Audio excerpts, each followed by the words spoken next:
Bonjour, je me présente, Benjamin Renier, jeune diplômé en QLEO. Je rentre aujourd'hui dans l'entreprise Bars Factories qui commercialise la fameuse pasta pot. Découvrons ensemble les services de cette jeune et performante unité de production. Tout d'abord, avant de commercialiser un nouveau produit, le bureau d'études le modélise en 3D sur un logiciel comme Katia.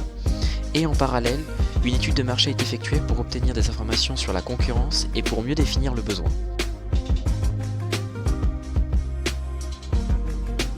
Le service qualité a mis en place 3 contrôles. Un contrôle par mesure, un Pokayoke et à la fin de la production, un contrôle visuel. Toutes ces informations sont enregistrées sur l'ERP CJPMI pour suivre en permanence des indicateurs de qualité. L'objectif étant 0% de non-qualité. En ce qui concerne l'approvisionnement des matières premières, elle se fait selon la méthode du point de commande. À partir d'une certaine quantité, l'approvisionnement est lancé. Tous les composants sont stockés dans des magasins rotatifs comme le Cardex.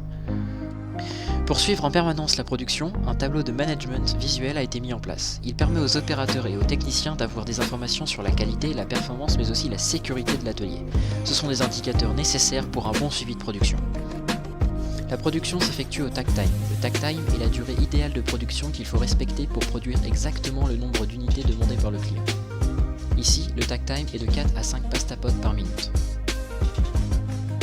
Bars Factories possède un atelier de 325 m². Dans une démarche de lean manufacturing, l'atelier a été implanté en U afin d'améliorer les flux d'informations de matières premières et de produits finis.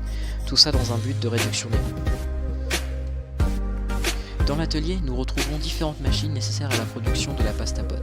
Une emboutisseuse utilisée pour emboutir les tôles d'acier, un emporte-pièces ou même une perceuse utile pour percer la casserole. Une découpe laser est également utilisée, elle permet de découper les tôles d'inox utiles pour la réalisation des paniers. Toujours dans cette idée de performance, l'entreprise Bars Factories va recycler ses pertes et ses chutes.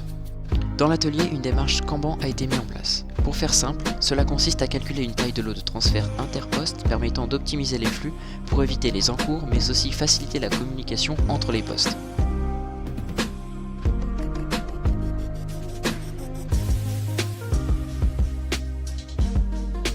Le dernier service que j'ai pu visiter était le service financier. Il faut savoir que ce service est d'une importance capitale dans la réalisation d'une nouvelle unité de production. Il permet de calculer les différents coûts de production à l'aide d'un ERP comme Cegid en les décomposant.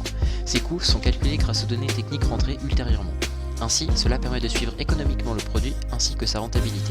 Financièrement, l'entreprise Bars Factories est profitable car son résultat est positif. De plus, elle possède une bonne flexibilité car ses coûts fixes sont largement inférieurs aux coûts variables, ce qui signifie qu'elle peut s'adapter aux changements.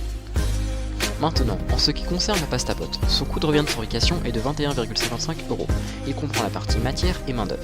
En rajoutant les frais généraux, nous obtenons un coût total de 30,2 €.